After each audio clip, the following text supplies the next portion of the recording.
Hello everyone, peace be upon you. आज हम लोग एक बहुत ही इजी टॉपिक के बारे में जानेंगे जो कि है इनकम फ्रॉम अदर सोर्स, और इसके बहुत सारे एग्जाम्पल के बारे में भी जानेंगे जो कि चार्जेबल है। अगर आपका एग्ज़ाम है तो गौर से सुनिएगा। इनकम फ्रॉम अदर सोर्स का मतलब है ऐसा कोई भी इनकम जो कि फोर हेड ऑफ इनकम के अंदर नहीं आते हैं तो वो इनकम फ्रॉम अदर सोर्सेज है। फोर हेड ऑफ इनकम क्या है?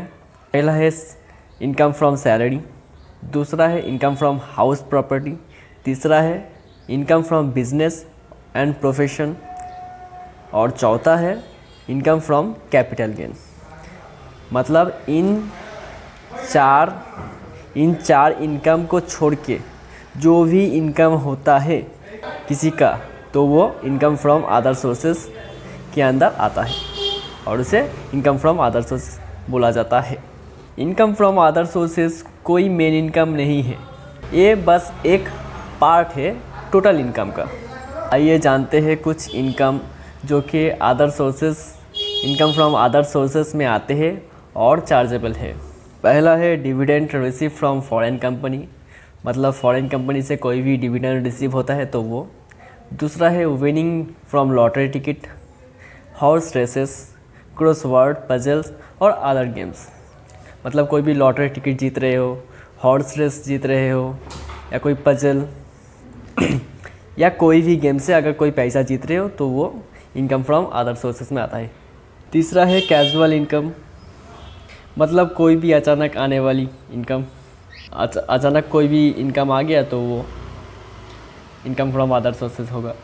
होता है इनकम फ्रॉम प्लांट मशीनरी और furniture let out on hire is not the head business या एसएससी। मतलब आपने अगर भाड़े में दिया है प्लांट को, मशीनरी को, फर्नीचर को, किसी को भी भाड़े में दिया हो और उसमें से जो इनकम आ रहा है तो वो इनकम फ्रॉम अदर सोर्स है। मगर ये सभी जो आप इनकम कर रहे हो ये आपका मेन सोर्स ऑफ इनकम नहीं होना चाहिए। अगर आप इसी से खाते हो, आपका मेन बिजनेस ही यही है भाड़े पे देना, तो ये इनकम फ्रॉम अदर सोर्सेस नहीं होगा। पांचवा है इनकम फ्रॉम सबलेटिंग, मतलब किसी घर को भाड़े में लेके फिर उसे किसी को भाड़े में देना। छठा है बैंक इंटरेस्ट, बैंक से जो इंटरेस्ट मिलता है वो। सातवां है इंश्योरेंस कमीशन, मतलब इंश्योरेंस एजेंट को जो कमीशन मिलता है वो। आठवां है ग्राउंड रेंट, भाड़ा। नौवां है agriculture land situated outside from India, मतलब इंडिया के बाहर अगर कोई एग्रीकल्चर लैंड है आपका तो। 10 नंबर है इनकम फ्रॉम वैकेंट लैंड, मतलब खाली ज़मीन को अगर भाड़े में देना, खाली ज़मीन को भाड़े में दे के जो इनकम होता है वो भी। 11 remuneration of the member of parliament, मतलब एमपी एमएलए का जो सैलरी है ये भी इनकम फ्रॉम अदर सोर्स में आता है। 12 है फैमिली पेंशंस, एग्जामिनर्स फी। 14 है इनकम फ्रॉम फिशरीज।